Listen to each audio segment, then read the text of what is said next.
எல்லாருக்கும் வணக்கம். இந்த வீடியோவில் சோபக்கிருது வருடம் மாசி மாதத்துக்கு உண்டான ராசி பலன் அப்படிங்கிறத நம்ம ரொம்ப துல்லியமாக பார்க்க போகிறோம். அதாவது இந்த மாசி மாதம் அப்படின்னாலே எல்லாருக்கும் ஞாபகம் வர்றது பார்த்திங்கன்னா மாசி மகம்தான். இந்த மாசி மகம் அப்படிங்கிறது ஒரு சிறப்புமிக்க ஒரு நன்னாள். ஏன்னா நமக்கு எந்த ஒரு நல்ல காரியம் நடந்தாலும் நம்மளோட குலதெய்வ அனுகிரகம் வேணும், அதோட நம்மளோட முன்னோர்களோட ஆசீர்வாதம் அப்படிங்கிறது நமக்கு வேணும். அப்போ நம்ம குடும்பத்தில் கடந்த காலகட்டத்தில் வாழ்ந்து மறைந்தவர்களுக்கு அந்த திதியை நாம் முறையாக கொடுக்கணும். சில பேர் கால ஓட்டத்தில் மறந்து போயிடுவாங்க இயந்திர வாழ்க்கையில். அப்படி இருக்கிறவங்களாம் இந்த மாசி மக நன்னாளில் அவங்களுக்கு தர்ப்பணங்களை முறையாக செய்யக்கூடிய வாய்ப்பு அப்படிங்கிறதையும் நமக்கு கொடுக்குது. இப்போ இந்த மாசி மக நாளில் முன்னோர்களுக்கு செய்ய வேண்டிய காரியங்களை செய்யுங்க. இந்த மாதத்துக்கு உண்டான கிரகங்கள் ராசி மாற்றங்கள் அப்படின்னு பார்த்தீங்கன்னா, சூரிய பகவான் தன்னோட பகை கிரகமான சனி பகவானோட வீட்டில் போய் கும்பராசியில் அவரோட சேர்ந்து உட்காந்துருக்காரு. செவ்வாய் மகர ராசியில் இருக்கார், புதன் கும்பராசியில் இருக்கார், மாசி 19 மீனத்துக்கு போகிறாரு, சுக்கிரன் மகரத்தில் இருக்கார், மாசி 25 கும்பராசிக்கு போகிறாரு. சனி பகவான் கும்பராசிலே ஆட்சியில் இருக்கார், குரு பகவான் மேசராசியில் செவ்வாயோட வீட்லேயும், ராகு குருவோட வீடான மீனத்துலேயும் உட்காந்துருக்காங்க, கேது புதனோட வீடான கன்னியில் உட்காந்துருக்காங்க.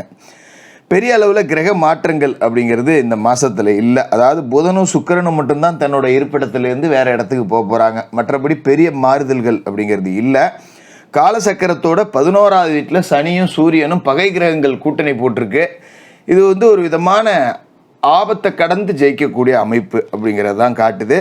சரி, உங்களுக்கு எப்படி இருக்குது அப்படிங்கிறத பார்த்துருவோம். தனுசு ராசி நேயர்களே, உங்களுக்கு இந்த மாசி மாதம் எப்படி இருக்குது அப்படின்னு பார்த்தோம்னா, மாசி மாதம் தொடங்கும் போதே பல மங்களகரமான நிகழ்வுகளோட தனுசு ராசிக்கு தொடங்கும். இதில் எந்த மாற்றமும் இல்லை. கடந்த கால கஷ்டங்கள் அப்படிங்கிறதெல்லாம் கொஞ்சம் இப்போ அப்படியே மறந்துருப்பீங்க. 7.5 சனி அப்படிங்கிறது உங்களை விட்டு முற்று முதலுமாக விலகிருச்சு. சின்ன சின்ன மாற்றங்கள் அப்படிங்கிறது கொஞ்சம் பாசிட்டிவாக கிடைக்கிற மாதிரி இருந்திருக்கும். ஆனாலும் சில பேர் 7.5 சனி முடிஞ்சு போச்சு, ஆனால் இன்னும் கஷ்டம் தீரலையே, சனி முடிஞ்சால் எல்லாம் சரியாயிடும்னு சொன்னாங்களே, ஆனால் தீரலையே அப்படிங்கிற மாதிரியான சிந்தனைகளில் இருந்திருப்பீங்க. அப்படி இருக்கிறவங்களுக்கு ரொம்ப அவசியமான ஒரு வீடியோ இந்த வீடியோ. என்ன காரணம் அப்படின்னா, இந்த மாசி மாத கிரக அமைப்புகள் அப்படிங்கிறது எல்லாமே உங்களுக்கு சாதகமாக இருக்குது. மிக முக்கியமாக பார்க்கப்பட வேண்டியது ராசி அதிபதி குரு பகவானுடைய இருப்பு. 5வது வீட்டில் கெஞ்சினாலும் கிடைக்காத பஞ்சம குருவா பூர்வ புண்ணியஸ்தானத்தில் குரு பகவான் வலம் பெற்று இருக்காரு. அதோட அவரோட அருள் பார்வை அப்படிங்கிறது உங்களோட ராசிக்குள்ளேயே விழுது. இதனால் அர்த்தாசிரமஸ்தானத்தில் இருக்கக்கூடிய ராகுவை பற்றி நீங்கள் பெருசாக பயப்பட வேண்டியதில்லை.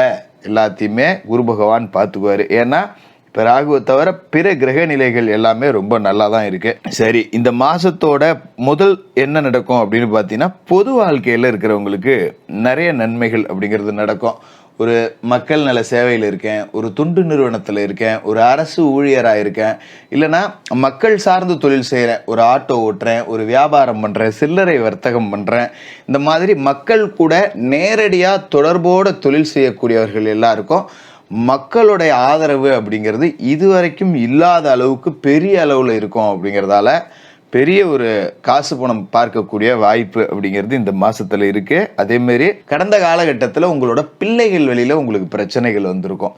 அதாவது பிள்ளைகள் பொறுப்பு இல்லாமல் இருந்திருப்பாங்க. படிக்கிற பிள்ளைகள் சரியாக படிப்பில் கவனம் செலுத்தாமல் பள்ளிக்கூடத்து கட்டடிச்சிட்டு நமக்கு தெரியாமல் ஊர் சுற்றிக்கிட்டு இப்படிலாம் கூட இருந்திருப்பாங்க. கல்லூரி படிக்கக்கூடிய பிள்ளைகள் கல்லூரியில் ஒரு காதல் வேலையில் விழுந்துக்கிட்டு கல்வியை ஒழுங்காக படிக்காமல் போன வேலையை செய்யாமல் பசங்களோட அடிதடி தகராறு பண்ணிக்கிட்டு இந்த மாதிரி ஊர் சுற்றக்கூடிய வேலைகள் அப்படிங்கிறதெல்லாம் இருந்திருக்கும். இதுக்கு மேலே பிள்ளைகள் புரிஞ்சு நடந்துப்பாங்க. ஒரு கலகம் வந்துச்சுன்னா நன்மை பிறக்கும் அப்படிங்கிற மாரி பிள்ளைகள் கடந்த காலகட்டத்தில் பிரச்சனைகளால் உங்கள்கிட்ட திட்டு வாங்கியிருப்பாங்க, சில பேர் அடிச்சிருப்பீங்க. இதையெல்லாம் தாண்டி இதுக்கு மேலே பிள்ளைகளோட கல்வி அப்படிங்கிறது ரொம்ப அற்புதமாகவே இருக்கும். நீங்கள் அதை பற்றி கவலைப்பட வேண்டியதில்லை. அதுமாரி வேலை கிடைக்காத பிள்ளைகள் நிறைய பேர் பார்த்திங்கன்னா நல்ல ஒழுக்கமான பிள்ளைகள் இருப்பாங்க, பொறுப்புணர்ச்சி அதிகம் இருக்கும், ஆனால் வேலை கிடைக்கலையே அப்படின்னு ஏங்கிட்டு இருப்பாங்க. நமக்கு ஒரு கவலையாக இருக்கும், நல்ல புள்ள வேலை கிடைக்காம இப்படி கஷ்டப்படுறானே அப்படின்னு. ஒரு சாப்பாடு கூட நிம்மதியாக சாப்பிட மாட்டாங்க, நான் சாப்பிடல போ அப்படிம்பாங்க. இப்போ அவங்களுக்கு ஒரு வேலை கிடைச்சி நல்ல நிலைக்கு போகக்கூடிய ஒரு வாய்ப்பு.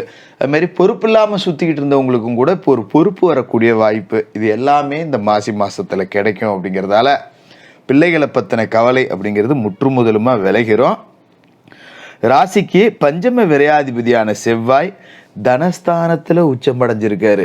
ரொம்ப அற்புதமான ஒரு யோக பலத்தை கொடுக்குறாரு அப்படிங்கிறத மறந்துடக்கூடாது. அதே நேரத்தில் யாரோட இணைஞ்சிருக்காரு அப்படின்னா பஞ்சமாதிபதி சுக்கிரனோட இணைஞ்சிருக்காரு. இந்த 2 பேரும் சேர்ந்து இணைந்த இந்த இணைவு அப்படிங்கிறது மிக அற்புதமான பலனை கொடுக்கக்கூடிய ஒரு அமைப்பு. அதாவது விரையாதிபதியான செவ்வாய் லாபாதிபதி சுக்கிரனோட சேர்ந்திருக்காரு தனஸ்தானத்தில். இது ஒரு அற்புதமான யோகம்தான். அதுமாரி கும்பராசியில் மாத தொடக்கத்தில் புதனும் சூரியனும் சேர்ந்துக்கிட்டு புத ஆதித்ய யோகத்தை கொடுக்குறாங்க. கல்வி கலைத்துறை சம்பந்தமாக எடுக்கக்கூடிய முயற்சிகளில் வெற்றி கிடைக்கும். இப்போ கலைத்துறை சார்ந்து நான் வேலை செஞ்சுக்கிட்டு இருக்கேன், எனக்கு ஒரு சரியான வாய்ப்பு கிடைக்கல அப்படின்னு ஏங்கிக்கிட்டு இருந்த தனுசு ராசிக்காரர்களுக்கெல்லாம், கடந்த காலகட்டத்தில் வேலை இழந்த தனுசு ராசிக்காரர்களுக்கெல்லாம் இதுக்கு மேலே பெரிய உத்தியோகம் கிடைக்கக்கூடிய வாய்ப்பு அப்படிங்கிறது பரிபூர்ணமாக இருக்குது. ஆக மொத்தத்தில் இந்த மாதம் தொடங்கும் போதே உங்களுக்கு வேலை தொழில் இது 2லையுமே ஒரு முற்போக்கான எண்ணம் அப்படிங்கிறது கிடைக்கும். அதேமாரி மாதத்தோட முதல் நாளே மகர ராசியில் சுக்கிரன் இருக்கார். ராசிக்கு 6க்கும் 11க்கும் அதிபதியான சுக்கிரன் தனஸ்தானத்தில் இருக்கிற இந்த நேரத்தில் பொருளாதார நிலை திருப்திகரமாக இருக்கும். புது முயற்சி ஏதாவது செய்யணும்னா இப்போ செய்யலாம், வெற்றி கிடைக்கும். ஒரு இடத்துல வேலை செய்கிறேன், ரொம்ப நாளாக ஒருத்தன்ட்ட வேலை செஞ்சுக்கிட்டே இருந்துட்டேன், இனிமேல் நாம் சொந்த தொழில் தொடங்கலாம் அப்படின்னு முடிவு பண்ணியிருக்கேன், ஒரு தொழில் தொடங்கலாமே ஜோசியரை பண்ண எப்படி இருக்குது நிலைமை அப்படின்னு கேட்டிங்கன்னா தாராளமாக தொடங்கலாம். அதுமாரி இடம் பூமி விற்பனையால் எதிர்பார்த்ததை விட வருமானம் அப்படிங்கிறது கூடுதலாக இருக்கும். இப்போ ஒரு பூர்வீக சொத்தை விற்கணும், இல்லை பழைய சொத்து ஒன்று வாங்கி போட்டேன் அதை விற்கணும், இப்போ நல்ல விலைக்கு போகும், அதை வச்சு 10 ரூபா நாம் லாபம் பார்த்து ஒரு தொழிலில் முதலீடாக போடலாம். அந்தளவுக்கு யோக பலன் இருக்குது. அதேமாரி வசதி வாய்ப்புகள் பெருகக்கூடிய நேரம். சாதாரணமாக ஒரு ஓட்டு வீட்டில் இருக்கிறவங்க ஒரு மாடி வீடு கட்டலாம், ஒரு பூமி பூஜையை போட்டு வேலை ஆரம்பிக்கலாம். அந்தளவுக்கு ஒரு பாசிட்டிவ் எனர்ஜி இருக்கும். நிறைய புண்ணிய தலங்களுக்கு போய்ட்டு வருவீங்க. ரொம்ப நாளாக ஒரு நான் காசிக்கு போகணும், இல்லை இப்போ அயோத்தி ராமர் கோயில் கட்டியிருக்காங்க போயிட்டு வரணும், இல்லை திருப்பதிக்கு போயிட்டு வரணும், இந்த மாதிரி வேண்டுதல் இருந்தவங்க இப்போ பயணத்தை தொடங்குவீங்க. ஆன்மீக பயணங்கள் அப்படிங்கிறது உங்களுக்கு நல்ல மன அமைதியை கொடுக்கும். அதேமாதிரி போகிற இடத்துல நல்ல தரிசனம், நல்ல தங்கும் வசதி எல்லாமே கிடைக்கும். மார்ச் மாதம் 2ஆம் தேதி மீனராசிக்கு புதன் போகிறாரு, அங்கே போய் நீசம் அடைஞ்சிருவார். ராசிக்கு 7க்கும் 10க்கும் அதிபதியான புதன் நீசம் அடைகிறது நல்லது தான். ஏன்னா கேந்திராதிபத்திய தோஷம் பெற்ற ஒரு கிரகம் நீசம் அடையும் போது நல்லது தான் செய்யும். சுபகாரியங்கள் வீட்டில் நடக்கும். உங்களுக்கான திருமண முயற்சிகள் செய்யணும்னா இப்போ செய்யலாம். குரு பார்வையும் ராசிக்கே இருக்குது அப்படிங்கும்போது திருமண முயற்சிகள் செய்யலாம். நீண்ட நாளாக திருமணமாகாத தனுசு ராசி ஆண்களுக்கு பெண் கிடைக்கும், பெண்களுக்கு ஆண்கள் நல்ல வரன் அப்படிங்கிறது அமையும். அப்போ நானும் வருஷ கணக்கில் பொண்ணு பார்க்குறேன், பொண்ணு பிடிச்சா மாப்பிள்ளை பிடிக்கல, மாப்பிள்ளைக்கு பிடிச்சா பொண்ணு பிடிக்கல, 2 பேருக்கும் பிடிச்சா ஜாதகம் செட் ஆகலை, இப்படியே தள்ளி தள்ளி தள்ளி தள்ளி தள்ளி போயிட்டு இருந்த கல்யாணம்லாம் இதுக்கு மேலே நல்லா நடக்கும். அதுமாரி உங்களோட பிள்ளைகளுக்கு வரன் பார்க்கணும் அப்படின்னாலும் இந்த காலகட்டத்தை பயன்படுத்திக்கிட்டு வரன் பார்க்க தொடங்கலாம். நல்ல வரன், நல்ல சம்பாதிக்கக்கூடிய இடம், நல்ல ஒரு ஒழுக்கமான குடும்பத்திலேருந்து உங்களுக்கு வரன் அப்படிங்கிறதும் அமையும். அதேமாரி மார்ச் 8 கும்பராசிக்கு சுக்கிரன் போகிறாரு. சகாயஸ்தானத்துக்கு சுக்கிரன் வர்றதும் நல்லது தான். காசு பணம் 10 ரூபா அதிகமாகும். தர்ம சிந்தனை உங்களுக்கு மேலோங்கும். அதாவது நம்மக்கிட்ட இருக்கிறத தாண்டி ஒரு 10 ரூபா 4 பேருக்கு கொடுத்து உதவக்கூடிய அளவுக்கு நம்மக்கிட்ட காசு வரும். அப்போ கொடுத்து உதவக்கூடிய ஆட்கள் தனுசு ராசிக்காரர்கள். அதுமாரி பொது வாழ்க்கையில் இருக்கிறவங்களுக்கும் எதிர்பார்ப்புகள் எல்லாமே நிறைவேறும். தொழில் வியாபாரம் நல்லபடியாக நடக்கும். வாடிக்கையாளர்கள் உங்களை நோக்கி ஈர்க்கப்படுவாங்க.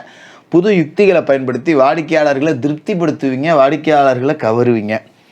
சூரியன் சனி சேர்க்கை அப்படிங்கிறது இருக்குது. ஏன்னா இது 2ம் பகை கிரகம் அப்படிங்கிறத மறந்துடக்கூடாது. இப்போ தான் 7.5 சனி விலகி இருக்குது. உங்களுக்கு சனி பகவான் ராசிக்கு 3ஆவது வீட்டுக்கு போயிருக்காரு. பாகிஸ்தானத்துக்கு அதிபதியான சூரியனோட சேர்ந்துக்கிட்டு இந்த நேரத்தில் அவரு உங்களுக்கு நிறைய நல்ல வாய்ப்புகளையும் கொடுப்பாரு. அதனால் இந்த பகை கிரகங்கள் சேர்ந்தாலும் கூட சேர்ந்திருக்க இடம் சிறப்பான இடம் அப்படிங்கிறதால உங்களுக்கு நன்மைகள் அப்படிங்கிறது கூடுதலாக கிடைக்கும். சனியே கொடுக்குற இடத்துக்கு வரும்போது யார் தடுக்க முடியும்? குருவும் சேர்ந்து கொடுக்க போகிறாரு. குருவோட பார்வையும் இருக்குது. அப்படிங்கிறப்ப இந்த மாசி மாதம் ஒரு மகத்தான மாதம். மாசி மக தினத்தில் முன்னோர்களுக்கு செய்ய வேண்டிய தர்ப்பணங்களை முறையாக செஞ்சுட்டு அன்னைக்கு குலதெய்வ வழிபாடு செஞ்சுட்டு 5 ஏழைகளுக்கு அன்னதானம் அப்படிங்கிறத செய்யுங்க. இதை செஞ்சிட்டாலே மாசி மாதம் உங்களுக்கு மகத்துவம் நிறைந்த மாசமாக இருக்கும். தனுசு ராசிக்காரர்களுக்கு வாழ்த்துக்கள்.